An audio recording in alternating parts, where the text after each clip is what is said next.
श्री शिवाय नमस्तुभ्यम। हर हर महादेव। आप सभी लोग जानते हैं कि आज विदिशा में शिव महापुराण कथा चल रही थी। उसी बीच में पंडित जी ने बोला कि आज इस कथा का आखिरी दिन है, बल्कि ये शिव महापुराण कथा का चौथा दिन था। उसके बाद में दोस्तों बहुत सारे लोगों के दिल टूट गए। बहुत सारे लोगों के पैरों के नीचे से जमीन खिसक गई। जो लोग पूरे 7 दिन वहां रुकने आए हुए थे उनके होश उड़ गए। और दोस्तों आज से ही ये खबर फैल गई थी कि भाई आज जो है कोई भी शिव महापुराण कथा विदिशा में नहीं हो रही है। तो दोस्तों आखिर इस कथा में ही ऐसा क्यों हो रहा है? ऐसा किसी भी कथा में नहीं हुआ है जो कि इस विदिशा कथा में हुआ है। पहले पंडित जी ने खुद मना किया कि भाई इस शिव महापुराण को अब नहीं करेंगे, आज इसका विराम दिवस हो जाएगा। पर दोस्तों आखिरी में समिति के लोगों द्वारा या भक्तगणों के द्वारा निवेदन करने पर पंडित जी ने इस कथा को आगे बढ़ा दिया है। अब ये कथा 7 दिन तक होगी। ये कथा विराम नहीं हुई है। विदिशा में होने वाली श्री वेत्रवती शिव महापुराण कथा कैंसिल नहीं हुई है। अब दोस्तों मैं सीधा चलता हूं कि आखिर विदिशा की इस कथा में हो क्या रहा है, को क्या क्या सुविधा हो रही है। सबसे पहले जो आप ये रास्ता देख रहे हो ना, ये है भक्तगणों के लिए रास्ता जो कि कथा पंडाल तक पहुंचने का है। अब दोस्तों इस रास्ते से बताइए कौन कैसे निकल सकता है? लोग फिसल फिसल कर नालियों में गिर रहे हैं। ये है वो मेन दरवाजा जहां से भक्तगणों को जाना चाहिए था, पर यह दरवाजा खाली पड़ा हुआ है। अंदर रोड भी खाली है। कोई भी इस दरवाजे से अंदर नहीं जा पा रहा है क्योंकि वहां पर पुलिस खड़ी हुई है। दोस्तों हम आपको एक बात बताएं, पंडित जी को बहुत दुख होता है जब भक्तगणों को बहुत परेशानी होती है। अगर को हमें नहीं पता कि पता है या नहीं पता है कि भक्तगण इतनी कीचड़ में से निकल कर आ रहे हैं, लोग नालियों में गिर रहे हैं क्योंकि वहां पर फिसलन बहुत हो रही है। बारिश जो है धीरे धीरे लगातार हो ही रही है, जिसकी वजह से जमीन पर फिसलन हो गई है। और फिसलन होने के बावजूद दोस्तों वहां पर लोगों को बहुत समस्या हो रही है।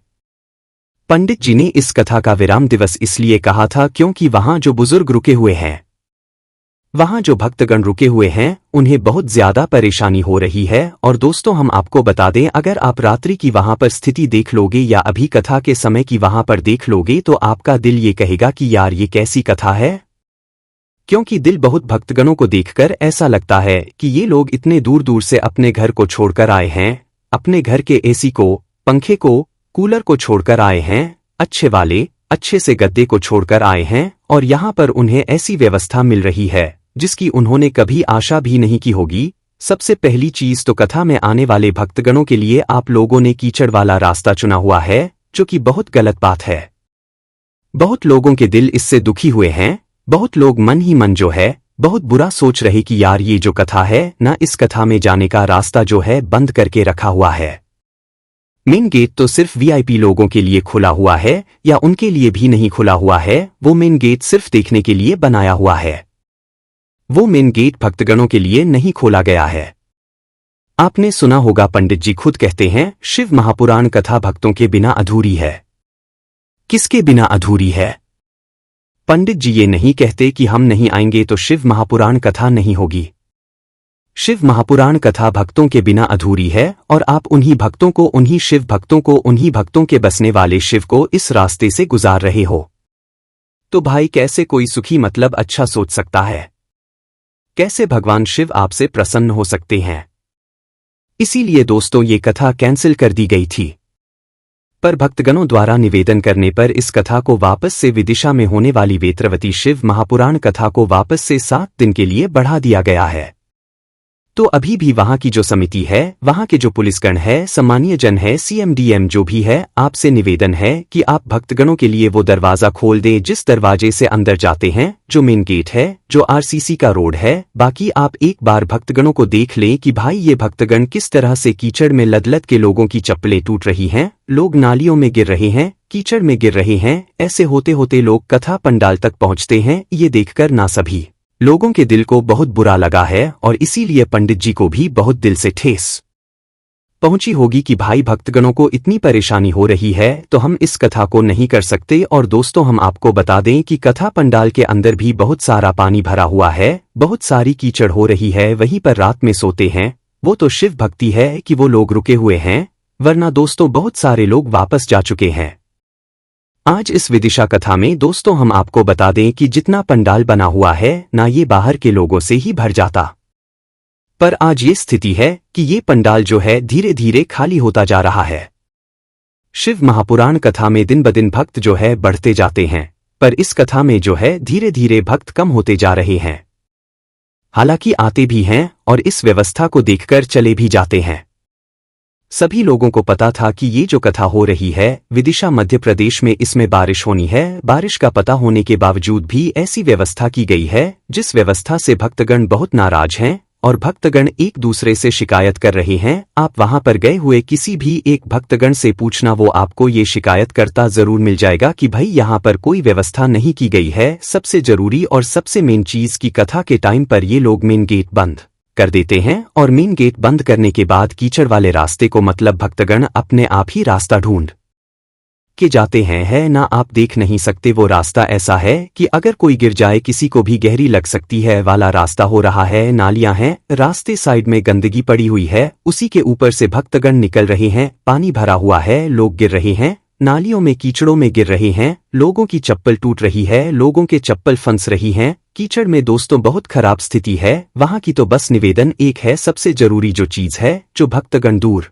से कथा सुनने के लिए 1 बजे उस कथा पंडाल में पहुंचते हैं, उनके लिए आप मेन दरवाजा खोल दो। अगर आप ये नहीं कर सकते ना तो भक्तगणों को बहुत मतलब दुख हो रहा। आप ये समझ लेना, आप शिव जी को दुख पहुंचा रहे हो और पंडित जी को भी दुख पहुंचा रहे हो। उनको भी ये देखकर बहुत बुरा लगा होगा। उन्होंने ये बात पता लग गई होगी कि भक्तगण कीचड़ वाले रास्ते से आ रहे हैं और इसी वजह से हो सकता है कि उन्होंने इस कथा को विराम करने का यहाँ पर आदेश दिया। पर भक्तगण हैं, शिव भक्त हैं भाई, उनके निवेदन पर पंडित जी ने इस कथा को वापस से बढ़ा दिया है। विदिशा में होने वाली कथा पूरे 7 दिन चलेगी, 5 दिन या 4 दिन नहीं चलने वाली है। पूरे 7 दिन तक ये विदिशा मध्य प्रदेश की कथा होगी। किसी को भी कोई टेंशन लेने की जरूरत नहीं है। जिनका आने का प्लान है वही वो दर्शन कर रखे, जरूर जाना। अब वहां की समिति क्या कर रही है, कैसे कर रही है, वो हमें नहीं पता है। बाकी पंडाल के अंदर अगर चाहते तो भाई छोटी सी जो गिट्टी होती है, छोटी वाली, वो डालकर जो कीचड़ है उसको थोड़ा बहुत तो समाप्त कर ही सकते थे। लोगों के पैर खींचने से तो बच ही सकते थे, पर कुछ नहीं हुआ। लोगों के अंदर आने के लिए रास्ता एक अच्छे से बनाया जा सकता था। वहां पर गिट्टी डाल के अच्छा सा रास्ता बनाया जा सकता था। अगर मेन गेट आप लोग भक्तगणों के लिए नहीं खोल रहे थे। बहुत सारी चीजें हैं दोस्तों जो कि इस कथा में लोगों को बहुत बुरी लगी है और इस बुरी चीजों को आखिरी के कुछ बचे दिनों में हम मानते हैं कि समिति को सुधार देना चाहिए और भक्तगणों को खुश होकर अपने घर पर भेजना चाहिए। क्योंकि जब खुश होकर भक्तगण जाएंगे तो विदिशा में वापस से शिव महापुराण कथा होगी। नहीं तो दोस्तों शिव भक्त अगर यहां से नाराज होकर गए ना तो शिव महापुराण कथा वहां पर आना मुमकिन मतलब बहुत मुश्किल हो जाता है। इसलिए निवेदन है वहां की समिति से, भाई आप लोग मेन दरवाजा खोलो या अच्छा रास्ता बनाओ भक्तगणों के जाने के लिए। चलो अंदर वो कीचड़ में बैठ रहे हैं, कैसे ही बैठ रहे हैं, पर वहां तक पहुंचने के लिए उन्हें 1 घंटा लग जाता है। कथा पंडाल के अंदर पहुंचने के लिए उन्हें 1 घंटा लग जाता है, क्योंकि उस कीचड़ वाले से वो बहुत छोटे छोटे कदम चलते हैं, इस डर से कि कहीं वो गिर ना जाए, फिसलन है और भी बहुत सारी समस्या है। आप उस रोड पर ऐसी एक जगह नहीं बता सकते जहां पर कीचड़ ना हो। पूरी कीचड़ से लदालद वो जगह है।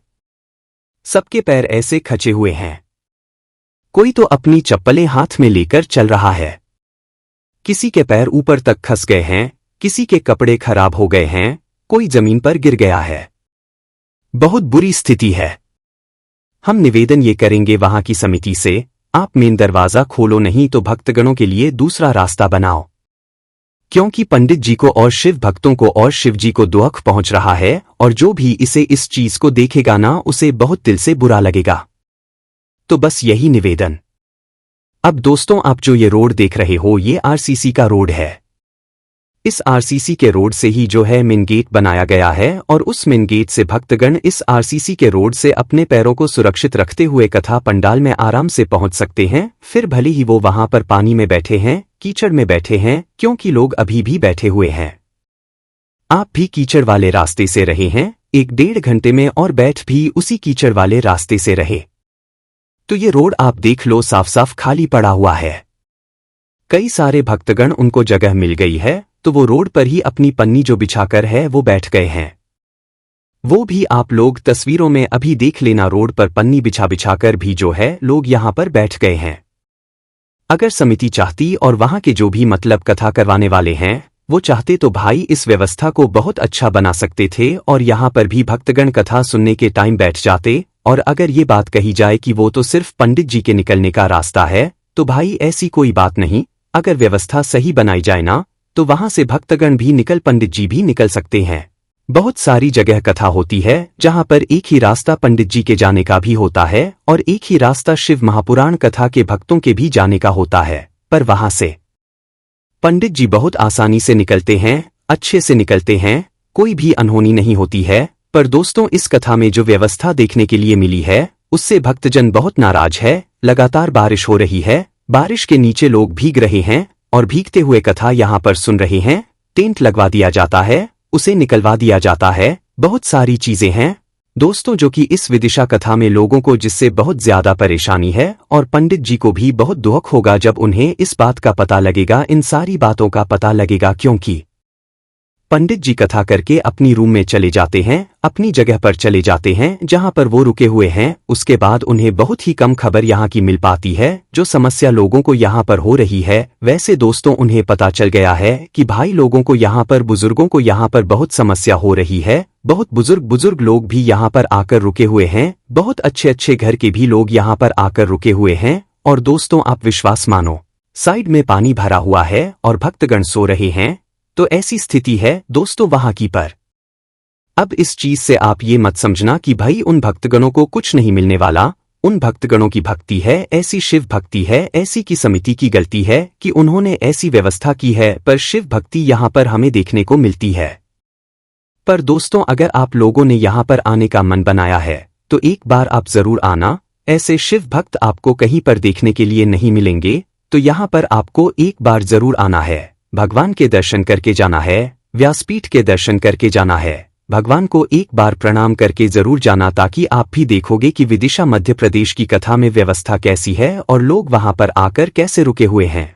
अब दोस्तों, स्थिति तो ये भी हो जाती कि भाई ये जितने टेंट यहां पर बनाए गए हैं ये सारे भी भर जाते, बाहर जो रोड है वो भी भर जाता और भी ना जाने कितनी जगह भरती। पर इस कीचड़ की वजह से भक्तगण आ रहे हैं, कई सारे भक्तगण वापस जा रहे हैं। और आज भी खबर फैला दी गई थी कथा नहीं हो रही है, जिससे कि कई सारे भक्तगण वापस चले गए। तो भाई कथा 7 दिन तक होगी, कथा नहीं रोकी जाएगी, इसलिए किसी को भी की जरूरत नहीं है। जिनके ट्रेन टिकट्स मतलब कंफर्म है, जिनको बस टिकट कंफर्म है, जो भी जिस साधन से जिस दिन आना चाहता है आना है, आने वाले हैं विदिशा शिव महापुराण कथा में। तो भाई वो बिल्कुल आए 7 दिन तक पूरी चलने वाली है, मतलब 6 जुलाई को जो है इस कथा का विराम दिवस होगा। तो आप सभी लोग इस कथा में एक बार जरूर दर्शन करके जाएं। रुकना ना रुकना वो आपके ऊपर है। व्यवस्था जितनी मतलब समिति कर रही है भाई वो तो ठीक है, पर जो व्यवस्था लोगों को मिलनी चाहिए वो नहीं मिल पा रही है, जिससे लोग बहुत नाराज हैं।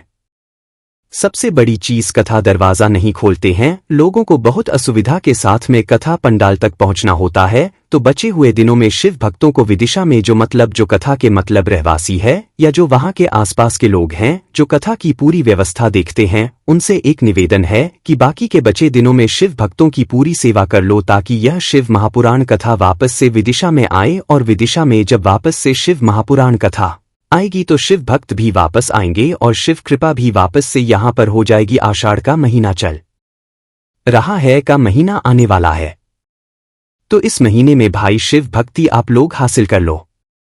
इन भक्तों को खुश करके अपने इस शिव महापुराण कथा से विदा करना अपने घर के लिए। तो बस यही निवेदन करना चाहूंगा। आप कीचड़ देखकर आपका दिल बहुत दुखेगा कि भाई जैसे ही मतलब कितने अच्छे अच्छे घरों से लोग आए हुए हैं और किस जगह पर रुके हुए हैं, तो आप सामने देख ही सकते हो। तो बस निवेदन है कि आज से आप लोग इन व्यवस्थाओं को सुधारना चालू कर दीजिए। जितनी व्यवस्था सुधर सकती है उतनी ही सुधारिए। और सबसे जरूरी चीज मेन गेट खोल दीजिए जिस कथा का समय होता है और जिस समय कथा में से जाने का समय होता है। इतना निवेदन है, इससे ज्यादा हम कुछ नहीं कहेंगे। बाकी अब इस कथा के बारे में आपका क्या कहना है कमेंट्स में बताना। अगर आप इस कथा में गए हुए हो या वापस आ गए हो या आने वाले हो तो ये सारी चीजें आप हमें कमेंट्स में बताना। और अगर जाकर आ चुके हो या गए हुए हो तो क्या व्यवस्था है वो भी सारी कमेंट्स में जरूर बताना। श्री शिवाय नमस्तु भीम, हर हर महादेव।